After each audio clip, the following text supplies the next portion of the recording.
สวัสดีครับวันนี้มาทำคลิปจุดตะเกียงเจ้าพายุ K2 นะครับใน Anniversary Kit Camp เป็นตะเกียงเล็กครับตะเกียง150 แรงลูกเล็กของเพื่อนสมาชิกเอามาทำระบบนะครับ เรียบร้อยแล้วครับ นี่ก็ผูกไส้ครับ ถ้าใครผูกไม่เป็นก็ย้อนกลับไปดูคลิปผูกไส้ตะเกียงนะครับเหตุผลเพราะว่าไม่อยากมาทำคลิปผูกนะครับเดี๋ยวช่วงเวลาของคลิปมันจะยาวไปพอผูกไส้เสร็จก็เอาไส้มาชุบแอลกอฮอล์100ให้ชุ่มนะครับเพราะว่าเวลาจุดเนี่ยไส้ตะเกียงก็จะได้สวยครับ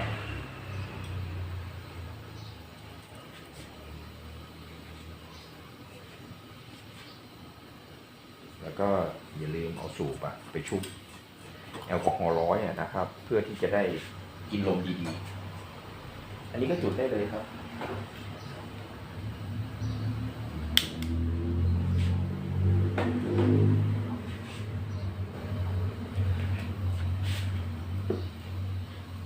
ตะเกียงเ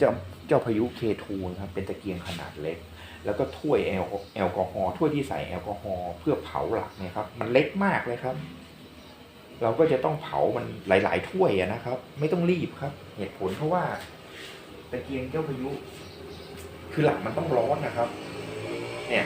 อันนี้มันมีน้ำมันค้างอยู่เพราะว่าผมเทสไปแล้วนี่ก็มาทำคลิปแล้วเราก็จุดแอลกอฮอล์เพื่อเผาไส้นะครับไส้เนี่ยจะขาวทั้งลูกก็จะค่อยๆดำค่อยๆดำจนดำไปทั้งลูกนะครับแล้วเราก็เผาต่อครับคราวนี้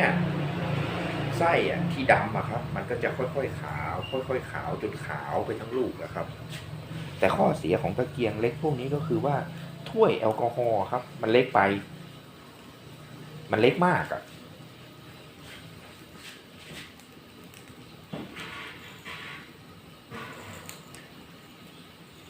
เดี๋ยวเวลาเราจุดในถ้วยมันก็จะล้นออกข้างๆก็มาลงที่ตัวตะเกียงนะครับแต่ไม่เป็นไรครับใจเย็นๆพอหมดก็เติมครับ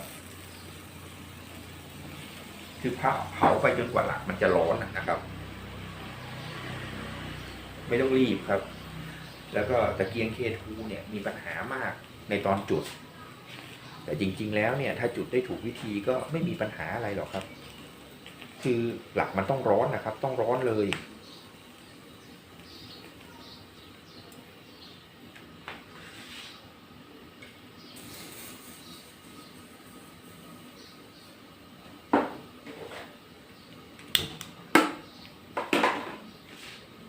เนี่ยเห็นไหมครับไส้เนี่ยจากดำทั้งลูกก็จะค่อยๆขาวค่อยๆขาวนี่ครับเดี๋ยวว่าขาวไปทั้งลูกครับแล้วก็เผาอย่างเงี้ยครับไปเรื่อยๆ K2 น่าจะมี6-7-8ถ้วยครับคือไม่ต้องรีบนะครับการจุดตะเกียงเจ้าพายุถ้าคิดว่าใส่ถ้วยเดียวแล้วจุดเนี่ยโอ้ยคือไม่ต้องรีบขนาดนั้นหรอกครับถ้ารีบก็ไปซื้อตะเกียงแบตเตอรี่มาหมดเรื่องครับใช้ง่ายเพราะว่าด้วยกระบวนการมันเป็นแมนนวลนะครับต้องใจเย็นอย่างเดียวไม่ต้องรีบ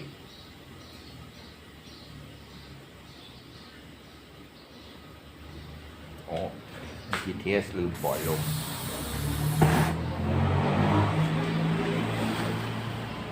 น้ำมันครับเวลาปล่อยลมต้องระวังครับเพราะเมื่อกี้เทสแล้วก็ลืมปล่อยลม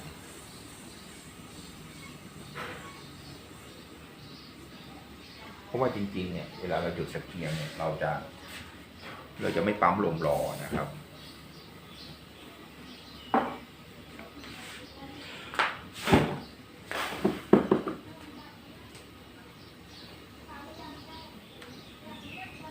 นี่ครับถ้าหลักร้อนเนี่ยจะดึงน้ำมันก๊าซขึ้นไปเองครับแล้วก็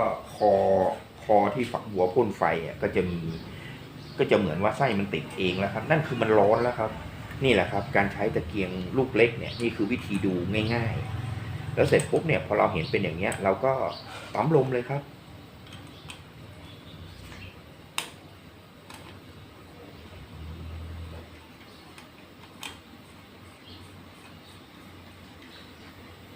นี่ก็เลี้ยงแอลกอฮอล์ไว้ก็ได้ครับ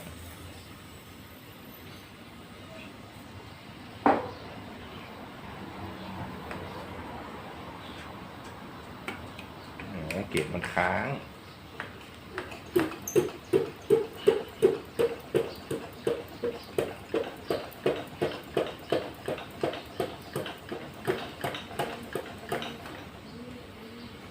นี่ครับกิฟต์คอนี่ต้องเปลี่ยนเพราะว่าทีแรกมันไม่ล็อกนะครับเนี่ยครับ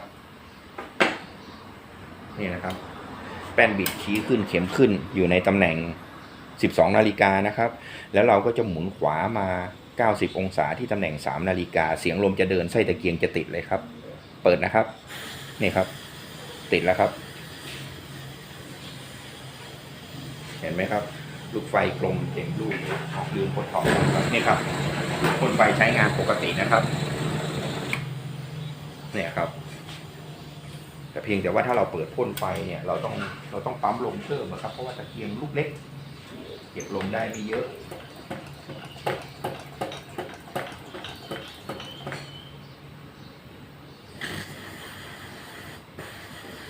นี่ครับเล็กดีรถโตครับ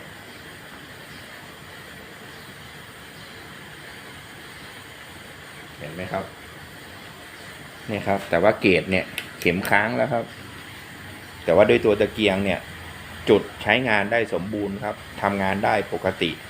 พ่นไฟก็ใช้งานได้เหมือนเดิมครับเนี่ยเห็นไหมครับตอนจุดติดครั้งแรกนี่ก็จะลูกไฟมันก็จะมีเปลวหน่อยครับเสียงลมเดินดีครับแล้วก็รอครับให้มันรักษาความร้อนได้พอมันรักษาความร้อนเนี่ยลูกไฟก็จะหายไปหมายถึงเปลวนะครับแล้วก็จะเหลือแต่ลูกไฟกลมสวยเลยครับนี่ก็พาไปจุดที่ไหนก็ได้แล้วครับกลับมาใช้งานได้ปกติแล้วถ่ายคลิปแจ้งแบ่งปันเพื่อนสมาชิกนะครับเผื่อจะมีประโยชน์สุดท้ายนี้ขอขอบคุณครับที่ติดตามคลิปจนจบสวัสดีครับ